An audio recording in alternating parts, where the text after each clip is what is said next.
Hey, what's up? This is Zack here at the Crypto Valley Conference. Super excited to be speaking with my next guest, Will from Hashgraph. How are you doing today? I'm very well, thank you. How are you? I'm quite excellent. So before we kick things off, how long have you guys been coming to CVC and what's your experience been like this year? I think this might be my third year. Hashgraph Association is actually a Swiss organization and an arm of Hedera. So it's been a great experience here. We always like coming along because obviously we're part of the Swiss ecosystem. Yeah, it's good to meet a lot of people. It's quite a nice, diverse mix of people and companies here. So yeah. And for those who don't know, can you tell us a little bit about Hashgraph? What Association. Hashgraph it is? Yeah. Well, so Hedera is a layer one DLT or blockchain. A lot of our focus is on institutions, enterprises, and governments. The Hashgraph Association is one arm that enables and is enablement for Hedera based here, and we focus on enterprises, institutions, and governments. So, for example, we're building out government technology for Dubai. We have ESG solutions for some Fortune 500s, things like this. Anywhere where you can have a trust layer, interoperability, and you can sort of prove what you're doing, without having centralized authorities. Very cool. And can you talk about why you guys decided to be based here in Switzerland and sort of the benefits you see? I think that historically, I wasn't involved in that decision, but historically, it's the stability that you have with Switzerland. Obviously, there are some other jurisdictions now that have come up in the last few years. But what I believe, and I think is certainly the group believes, is that, and it's not just believes, it's a fact, is that once the Swiss make decisions, they're well thought through, and therefore, like the long term, they're for growth. So you can come here, know what you're going to have. Don't expect to have like U-turns, which you may have in other jurisdictions. It may not be as cheap, should we say, as some other areas, but when you come in here, you know that you can build with sustainable growth in mind. And you have FINMA, which are pretty stringent, so regulations are very important too. So if you're building something using DLT, Switzerland's a really cool place to do that. It's predictable. Can you talk a little bit about the project you're doing in Dubai for the government? That's fascinating to me. Yeah, so it's actually out there. It's for DFIC, the Dubai Financial Courts. We have a digital asset will service, not will as in me, as in like when succession when you die, whatever, that kind of will and testament. So that's a digital asset will service, and we have a digital asset notary service. So yeah. Very cool. And kind of looking at the past year for Hashgraph, anything that you've been really excited about that you guys have put out? That I can talk about openly. I think one of the ones that I personally was involved, which I thought was great, was a partnership with Taurus, which is a digital asset provider, actually regulated by FINMA too here in Switzerland. So all Swiss again. That's cool. And they are a custodial and staking and tokenization platform or backend that has people like Deutsche Bank, Swissquote, State Street, and so when institutions are using those banks, Taurus are in the back end there providing digital asset sort of infrastructure. That was something that was really fun and to get out there because it helps our token HBAR get more institutional adoption in a safe, trusted, regulated way. But also we did a partnership in a kind of more business development growth way. So they are strong in various areas. For example, they're very strong in Turkey. We're both strong in places like North Africa and Middle East and USA. And we're working together to bring this combined service. And so, yeah, this was a pretty good one. We announced that actually in January. There's other things that we are working on, but it's a bit too early to talk about those at the moment. How do you think crypto or Web3 has changed from when you said you've been there 3 years? This is my third year here. I personally found DLT and blockchain through smart contracts. It wasn't actually through like, a lot of people found Bitcoin, yeah? But around 2017, 18, I found and I think it was really early days then. I was walking around trying to get enterprises to look at it. It was too early. I think actually in the last, I would say, year and a half, 2 years, the DLT technology itself has matured. Structures are in place, regulations in place, trust in place, and the whole kind of hype cycle that was around in earlier years isn't there, and it's really being seen as a technology that can bring trust. I like to say that Hedera is like a trust layer, or for non-blockchain industry and people, I say it's a bit like an operating system. You got Windows and you got iOS, and you can build apps on those things. Well, I like to say you've got this trust layer that's Hedera. It's backed, it's governed by the likes of IBM and Google, Hitachi, so it's got some really great governance there. And this is where I think it's really changed, in the last few years, and the industry has changed. And again, whether you're in digital assets as well, I mean, what I'm seeing now when I go to a lot of events is in the last year or so, they're becoming defined in their focus in a very natural way. If you go to somewhere like Paris Blockchain, or even here, quite frankly, it's becoming very digital asset. And why is that? Well, it's because all the banks and the traditional institutions are confidently coming in. So yeah, I think that's probably the biggest change. It's really amazing because FTX was only like under 3 years ago. I remember. I was in Paris at the time when that happened. And and now people, it's like we don't even think about that. It's like amazing. People are very, very comfortable, and I just think that shows the promise of the technology we're building beyond the hype. And I totally agree with you. Why do you think that more and more people are getting into Web3 now? I would say, from my point of view, I don't really talk about Web3.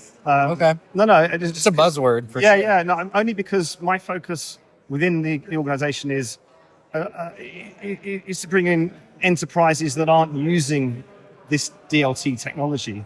So I will come along and say, well, we can make a solution for you that's faster and quicker, and it's the same thing, quicker, but more efficient, cheaper, whatever, than what you have now, and either replace the solution or create the solution.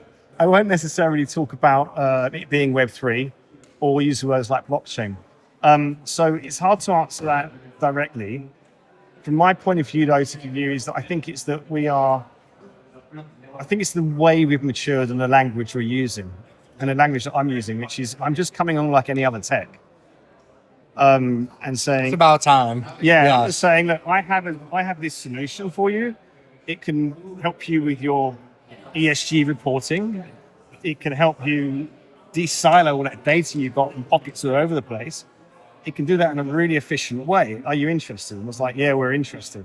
And then it's only once we get further down the line that I'll start to say, well, it's using like a decentralized ledger. And then maybe they might say, that sounds like blockchain and Web3. And say, well, actually, yeah, that is what it is. Oh, wow, we can do that with that? And then I think you have a network effect going back to why we're seeing more of that, because we're having more mature business conversations about the technology, not just it's Web3, it's blockchain. And the other, just to say a bit more about that is that I think it's important when we talk to people that are not in our industry that we use the language of their industry that they're used to, and that can change. As soon as you start saying things like blockchain and tokens, you don't know how it's going to be perceived and what their understanding is. Is it something for a newspaper about kidnappings, for example, which is quite current now? Yeah, right? Or pump and dumps, or is it totally scams, or is it dodgy Bitcoin paying for drug money and drug dealing and whatever it is that the mainstream media picks up on, which is what they have to do to get people to buy and click. So I think it's important that you just go in with the solution, and maybe that's why we're seeing more interest, because we're talking about it in a different way, and we've got more enhanced technologies and better ways of providing these solutions. How do you see the next 5 years looking for Hashgraph? Like, what do you guys, if you could achieve anything you wanted, if 5 years is too hard, you could say a year. No. I mean, well, things go up and down like roller coasters. So Hashgraph Association, as I say, is focused on enterprise, as I said, and institutional government. And we're doing that for Hedera. And we're part of Hedera, funded by Hedera. I see that growing. I mean, if I can look at what's happened in the last year, the traction and the it's moving much, much faster. I see more network effect. So we build something for a government, and then other governments like, wow, we want some of that, right? It's classic stuff. For, I don't know, for example, for a large industry that produces something industrial, once you start that chain of events and you can start talking about those things, well, you get more interest and more people want to look at it. And then we have the scalability, or we can scale, I should say. We have the speed. We're the most efficient network there is out there, public network there is out there as far as energy goes. We were built to speak that language. We don't talk about gas fees because we don't have fluctuating fees. We have a fixed fee, and it's fixed in a US dollar. So I think I see us as growing with more and more of those segments going forward. And when we think of like this in real life event, we're all here in person, we're getting more and more online, digital.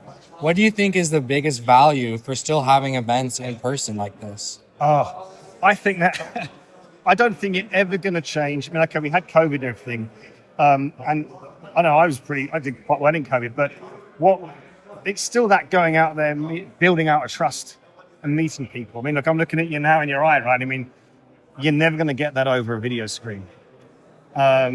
It's human trust and human connections, and that's always there. And we can try and quite successfully do other things, but actually going along, people say things to each other they're not necessarily going to say digitally. Right. I mean, certainly not what you're going to do on a DM or a text message or whatever you're using, and even on a video. I mean, you're just not going to do it. You know, we meet people, we get their first impression, we feel we can say a lot something to them, and that only comes for actually face to face. And that's where events like this are really important. Do you think that the future of Switzerland is going to continue to be a leader in innovation with other jurisdictions like Dubai and maybe the US opening up a bit now? Do you see that as competition, or do you see additional collaboration, or how do you sort of see it, Switzerland's position globally? I think immediately, and coming from a commercial mind as I do, I think it is competition. Mm-hmm. But I think like all competition and all segments, there's unique things about services and products. So if we take that back to what you said, jurisdictions, and I touched on this a bit earlier, and I'll say again, is that what we have here is a stability that other jurisdictions don't have. We have a history. We have strict and well thought through and considered compliance and regulation. And that may come a bit slower sometimes than people would like, and it may be a little bit more expensive, say, than other jurisdictions. But if that's what you need, and you've got a long-term view of growing your network, your business, your protocol, whatever it may be, then that's where we have that unique selling point. And I believe we still have that. So I think Switzerland is still the place to be. For some organizations, it may not be, but for those that want that stability and don't want to necessarily be concerned that there's going to be changes later on, or U-turns, or a government might come in, be voted in and out. Yeah, no, not like the US, yeah. Yes. I'm American, I get it. Yeah, I mean, it's not unique to that, but right now it kind of is. But I'm originally from the UK, and I see my government, or that government, and been here a long time now, but they do the same things, right? A new government comes in and they've got a new dimension, new way of thinking about any technology or something new and novel. Once it's decided here, it generally stays. So it's a steady place to build. That's really interesting. And just to kind of wrap it up, what would you say to people who are thinking about coming to the CVC next year? Come.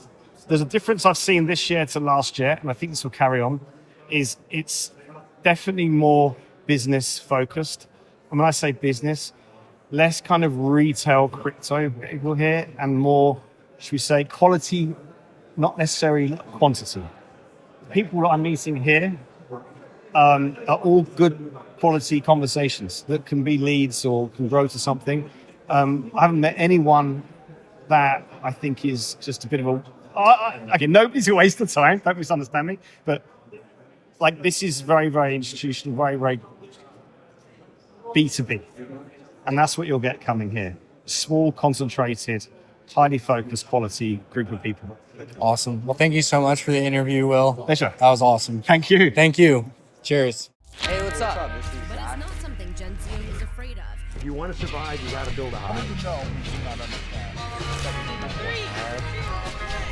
Ladies and gentlemen. We're back at the Genzio Media House. Awesome. Well, thanks so much for joining us today.